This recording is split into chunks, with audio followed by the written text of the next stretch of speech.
What's up, guys? So I got my next part of my series where I go through and talk about each specific scene within metal. So I've done 2 episodes. I did Swedish death metal first, and then U.S. thrasher today. I'm sure for those of you that like this series, you've probably been waiting for this one. So we're finally getting into the Norwegian black metal episode.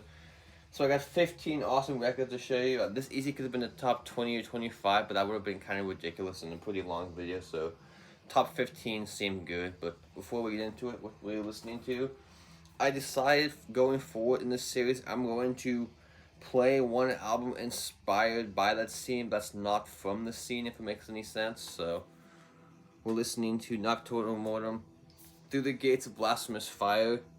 This record is definitely them paying homage to early Emperor, specifically anthems to the Welcome to Dusk era. So if you like that era of Emperor and you like Nocturnal Mortem, this is definitely an awesome record, so check it out. Through the Gates of Blasphemous Fire. I don't know how readily available these digibooks are, but these are super nice quality if you can find them, so yep. Awesome stuff. Probably my favorite full length by them, but my favorite release overall is probably Little Poetry. Like usual, stuff's alphabetical order because that seems like less of a pain in the ass to do instead of actually ranking this stuff, so. This first one might be kind of controversial because there's like a debate if this is death metal or black metal. I always call it a black metal album, but I could see the argument.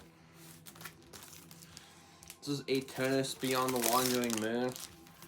So this came out in, I think, 1997, so after this they definitely became death metal, and though the night became, but this one is definitely, I'd say, the most black metal of all the albums.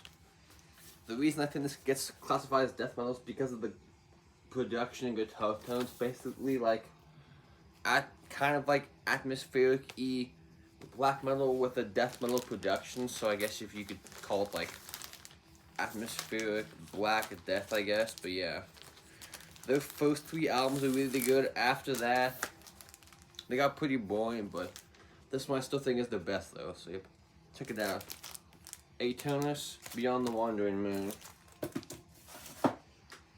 And most of these are classics you all should know, so I don't need to leave links, I'm assuming. So this next one is a band I like a lot. I wouldn't consider myself a ginormous fan, but this record's pretty good. This is Borknagar with the Olden Domain. Their second album, I think, came out in 97, 96, so yeah. Borknagar, they basically are I always thought Borknagar, honestly, is like Enslaved Junior, which not necessarily a problem, but they were a little bit after them, so.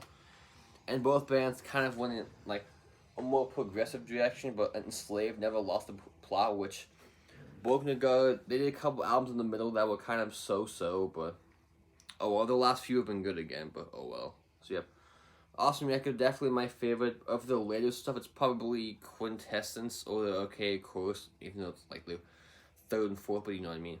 They're like more proggy stuff, because their first 2 are definitely more than like just straight up early kind of Viking black metal style, so yep. Classic Borknagar, Olden Domain. Their second record, I did not mention that. Here's a band I'm not really a huge fan of. Honestly, this is the only album by this band I actually like, which might be blasphemy to some, but oh well. Boatsome. Self-titled, obviously. So I've said before, this is the only album by him I care about, honestly. He has good songs on the other albums, but them as a whole, they're kind of eh. But this one's awesome all the way through. I mean, Ea, Lord of the Depths is definitely probably my favorite Bosom song. Either that or My Journey to the Stars and War. Even though War is basically just him ripping off a Bathory song. There's a Necromancy, I think, is the riff he ripped off for War, but yeah. So it's definitely when Vogue was like actually more focused about riffs instead of playing like 10-minute long songs with 2 riffs in it, which bands took that influence and made it better. Like I'll take anything by Druk over any Bosom after this, to be honest, but yeah. Good record, just I wish he did more in the style opposed to his more like kind of atmospheric style, but yeah. So again, Bosom self-titled, and this also has the Ask EP too. So I guess you could call this a compilation by definition. So this was gonna be a hard one for me to choose, but for this band, it was either gonna be this or the album from '95. Dark Throne, Blaze in the Northern Sky. So like I said, it's between this or Pounds of Frost, but I'm doing another black metal video that focuses on albums from 1995, so I don't want to double dip, so I'll save that for that video. But yeah, I know Side A gets all the love because that's Carpathian Life Code and the Shadow of the Horns in those two specifically. My favorite, honestly, has been the first song on Side B, Where Cold Winds Blow, and the title track. To me, those are definitely the best two songs, so yeah. Awesome record of their Unholy Trilogy, definitely by far my favorite, which I like Under Funeral Moon and Transylvania Hunger, but when I want the Unholy Trilogy, I usually spin this one. Yep. Awesome. Besides Panzer Frost, definitely the most Celtic Frost influence of the early stuff, but you can definitely tell that. I mean, listen in the Shadow of the Horns, you can definitely hear the Frost influence. Dun, dun, dun, dun, dun, dun, dun, dun, dun, dun, dun, dun, dun. Yep. So there you go.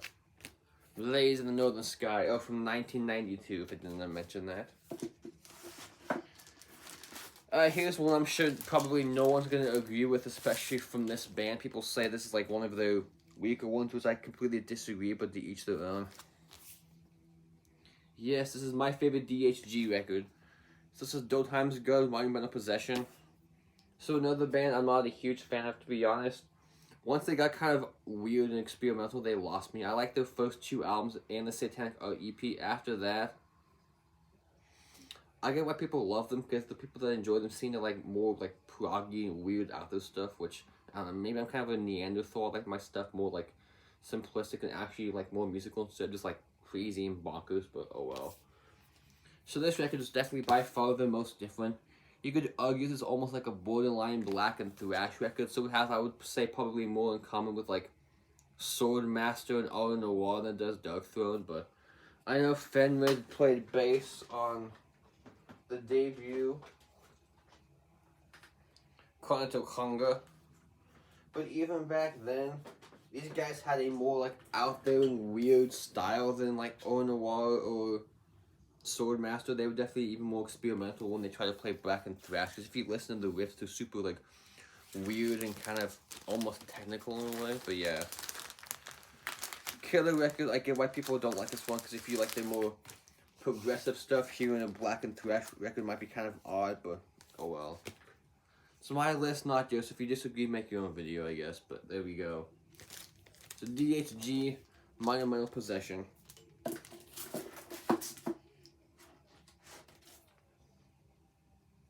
Alright, let's go to another one from 97, which I did not plan. A bunch of these are from 97, oddly, but oh well. Pull that out. So this is, obviously, this is Emperor Anthems to the Welcome to Dusk. It was going to be tough between this and In the Nightside Eclipse, which the last couple years I've seen them spin this one more, the In the Nightside Eclipse, for whatever reason. And I saw them last July, and they played, I think, most of this record, which is fucking awesome to finally get to see them, and then play most of this album was killer, so yeah. Highlights in this, probably Ye and Transiperium, Those Spike the Night Spirit, and The Lost and Curse of Reverence. And with Spring and Thy Burn. I know those like the four most popular songs, but for a good reason. But yeah. So this one is definitely like more epic than In the Nightside Eclipse, which I get if you like their more simple style. Simple, but I know some people that they only like In the Nightside Eclipse, and after that they kind of lost. Emperor kind of lost them, which I can see that, but for me, this is definitely their magnum opus, which I even like the two you're not supposed to like. What is it? Nine Equilibrium and Prometheus. Those records have actually grown on me, especially like Nine Equilibrium, but those two you could definitely, I would say they're more almost like, instead of black metal, those are almost like progressive extreme metal, I guess you could call it. So if you look at those from a different mindset, you can definitely hear the influence. But yeah, and Prometheus is almost like the first Ishan solo album, but oh well. So yep, definitely the best. If I had to rank this stuff, this is probably number one. It's either this or something I'm going to show in a little bit. I'll mention the other one, but yeah. Masterpiece, classic. So that is Emperor Anthems to the Welcome at Dusk. Alrighty, it's me, so you know we had to mention this band, so get your shot glasses ready, I guess. Enslaved, Bled Him. Again, I think, was it 97? 97, 99, something like that. I didn't plan that, but oh well. So definitely kind of like the Dual Time's good, but I would say it's not Black and Test, more just super. I would say this and the album after this is definitely, I would say, Enslaved's most aggressive record, but judging by the album cover, you would think they were still going for a more like Viking style, which not really. There's some of that influence, but they definitely went from like a straight, like, in your face approach, which Enslaved isn't really known for being like super aggressive and crazy, but it's definitely was awesome to hear that to hear them do that for a couple albums was definitely a cool thing. I mean, look at these nodes; they look pretty dopey, but yeah, especially Greedle, man, funny. Oh, yeah, here's the color. So obviously you knew an Enslaved record had to be mentioned, which you could basically pull any of them, you wouldn't be wrong, but it was either between this and Frost, but if I'm honest with myself, I spin this one the most of their 90s stuff, so yep. Again, Enslaved, Bled Him, 1999, I think. Alright, here's another band I'm not a huge fan of, but I do like this album a lot. This is a Gorgoroth with Antichrist, so honestly, when it comes to Gorgoroth, I only care about the Hat and Pest era once Gaul joined. No bueno, that stuff sucks, but yeah. Favorite song by Gorgoroth is definitely the eponymous track Gorgoroth, and Possessed by Satan's another favorite, Heaven's Fall, In Stormlik Olek Kolevlod. I'm sure I butchered that, but whatever. The sign of Satan is the sign of Gorgoroth. So yeah, when it comes to them, I like their first 3 records. The fourth one basically sounds like leftover tracks from the third album, but then after that, no bueno. Actually, no, to the back, because I know they did a comeback album with, I think it was with Pest, he joined another album, like he came back, that's the second most recent, and they did another album after that wasn't that good, but yeah. We'll see what happens with Gorgoroth. They're not exactly the most prolific, but oh well. Check it out. Gorgoroth Antichrist. Alright, so this record's been getting a lot of love in the last couple years, and I definitely understand why. I'm glad it got reissued. I wish the vinyl wasn't expensive and kind of overpriced, but oh well. So the Hades with Again Shall Be. So definitely I would say almost kind of in the vein of the Eternus, but I still think this is like definitely more black metal, but kind of more like mid-paced and heavy sounding. So the reason I compare it to Eternus is because of the production, but it's like the Eternus guitar tone, but definitely like a more black metal vocal style, if that makes any sense. So yeah, and they definitely, you could tell they take one of those bands taking influence from Bathory, but yeah, I would say the Bathory influence is even more strong on the follow-up, The Dawn of the Dying Sun, which I'm not familiar with them really after this, so if those records are good, let me know and I'll give them a peek. But yeah, man, definitely one of the more unique records I'm going to mention today, so check it out. If you like the Viking era Bathory stuff in Eternus, it's definitely an awesome one to recommend. So that is Hades, Again Shall Be. So I mentioned the Emperor is probably my number 1. If it's not that, it would have been this. I got the goddamn glare, but obviously this is Immortal Pure Holocaust. Definitely the magnum opus in my opinion. It was either between this or Battles in the North. Or my third favorite is honestly At the Heart of Winter, but I just wish Abbott's guitar player wasn't so sloppy on the record, but that's a debate for a different day. So favorites on this one, probably Unsilent Storms of the North Abyss, Frozen by Ice Winds, Storming Through Red Clouds and Holocaust Winds, and the title track. But this whole album slays, so yeah. Came out in 1993, I want to say, because I know the debut was 92 and Battles in the North was 95, so I think this was 93, but yeah. And obviously we know the story that Grimm didn't even play on this album. It was Abath who did the drums, so oh well. But I know he played, I think, with them on this tour, because obviously Abath couldn't do both, but yeah.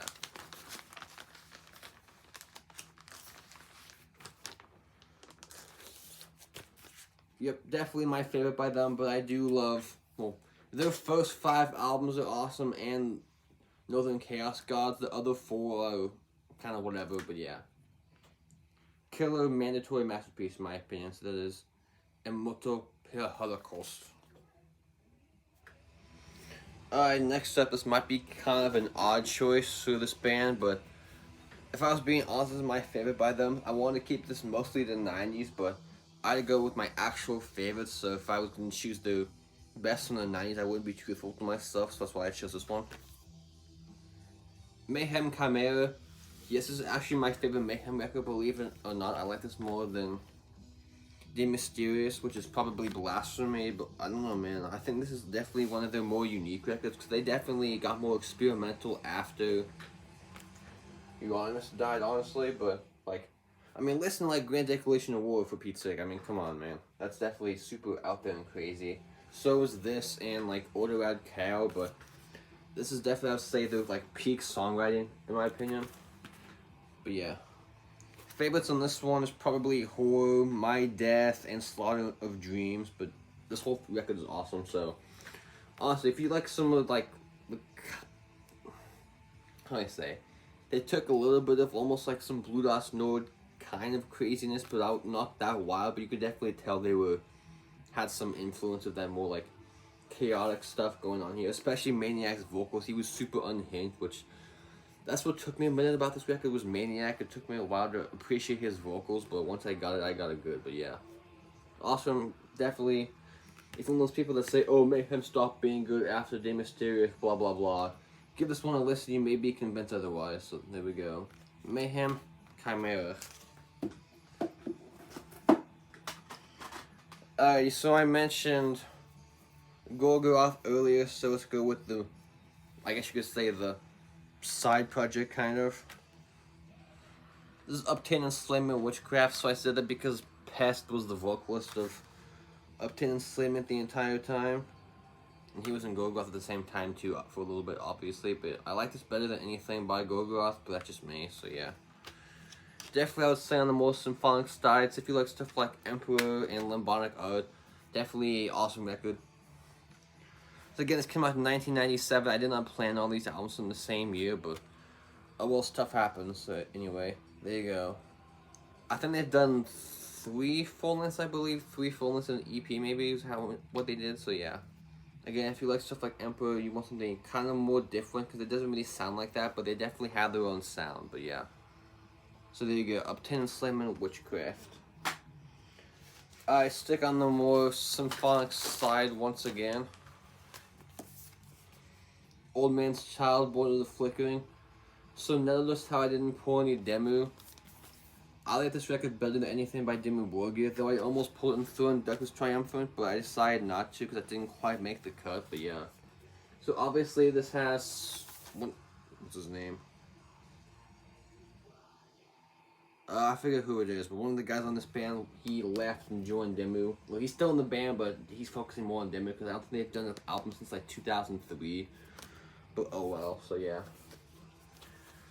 Their first 3 albums are awesome, and after that they got kind of boring and pretentious, kind of like Demo did. They like focus more on being super symphonic and actually writing good riffs, but oh well, that's what happens when you try to make it big. I know this album cover is kind of bad, but in an awesome way. It's like super cheesy. It's like, he's the guy, but yeah. This is a Cosmic Key Creations reissue. The only thing that kind of annoys me about this record is they didn't bother labeling each side, so thanks guys. Kind of hard to guess, but oh well. If you know it, you know it, but it's kind of annoying anyway. Small nitpick, but whatever. So there you go. Uptain and Slayman. Wow. Old Man's Child, Born of the Flickering. Their first 3 records are awesome, but if you're going to get one, this is definitely the one to check out, so there you go. Born of the Flickering. Alrighty, last 3, I believe. Yeah, last 3, then we're done.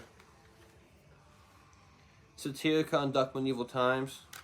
I've shown the LP before, but I wanted to show the CD just to show that definitely superior album cover, because that is one of the best album covers ever in my opinion. I wish the reissue used that artwork, but oh well, I'm just glad it happened. So they're one of those bands where their first 3 albums sound like completely different bands. This one I would say is the most like atmospheric. The Shadow Throne is the most epic, and Nemesis Divina is the most like in your face, so it depends which style of black metal you want. So this is definitely, I still think they're magnum opus in my opinion, but yeah.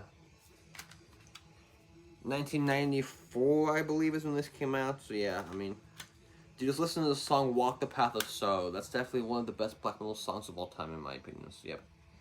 Satirical and Dark Medieval Times. If this was a ranking, this would definitely be in the top 5, no questions asked. But yep. Killer record. The last two. So this band has definitely changed by far the most of all of these bands. This is Ulver with Nocturne's Madrigal. My favorite of the early material, which, if you're new to black metal, I definitely do not suggest this record. It's great, but the sound kind of pretty harsh sounding, the guitar tones, almost like Under Funeral Moon Darkthrone, but I would argue even like more intense, which by the album cover you would think it'd be more atmospheric, which no. Definitely it's almost like they released the albums out of order, because you would think like it would have been this, then Berg Top, then the acoustic one, but they kind of went in a weird order of like releasing, but oh well. Because if you know, Berg Top's like half black metal, half acoustic, or half atmospheric stuff, I mean. And then Kveldstin is all acoustic, and then this one fucking went super raw and nasty, but yeah. Great record. I can't recommend any songs because there's 1, 2, 3, 4, 5, 6, 7, so I guess this is one of those records that I suggest listening to the whole thing in order to actually get it, because if you just hear one song it might just sound kind of not great, but if you listen to the whole thing and let the like chaoticness of this record sink in, I think you'll be able to appreciate it. So yep. Over Neptune's Madrigal. And the last one, another unpopular opinion apparently for this band. Windy Lickford. Definitely my favorite Windy record. I know this was their last one. Yeah, I think it wasn't there? Yeah, definitely their last record came out in 2003, so one of the only 2 records in this video that wasn't 90s stuff, but I don't know, man. There's something about this record when it comes to the other Windy, it doesn't have, like, I would say probably why it's my favorite. It's definitely his most aggressive, which people seem to gravitate towards his earlier stuff because it sounds more like epic, which I like this stuff too, but at the end of the day, when I want to get some good in my face stuff, it's definitely one of the better albums from, honestly, it's like one of the better 2000s black metal albums, just period, regardless of country, in my opinion. So yeah, came out in 2003. Which I can see why people that were used to the earlier stuff don't like this one as much, but I don't know, man. Obviously, I came to them a lot of years after the fact. I didn't really have that, like, me discovering them as they went on, so I didn't have the same nostalgia for the earlier stuff as most people do, but oh well. So there you go. Windy Lickford. Too bad this was their last album, but at least he went out on a high note, so yeah. Killer record. So there you go. Boom, we survived. And if you counted, yes, there was actually 16. I couldn't decide which one to leave out, so I decided to throw in an extra one. So, whatever. Thanks for watching. I'm not sure my next video will be. I say that every time, it seems like, but oh well. Maybe another tape collection video, but that last episode kind of went as good as a fucking show, so we'll see what happens. So, thanks for watching. Take care. Peace out. Hails.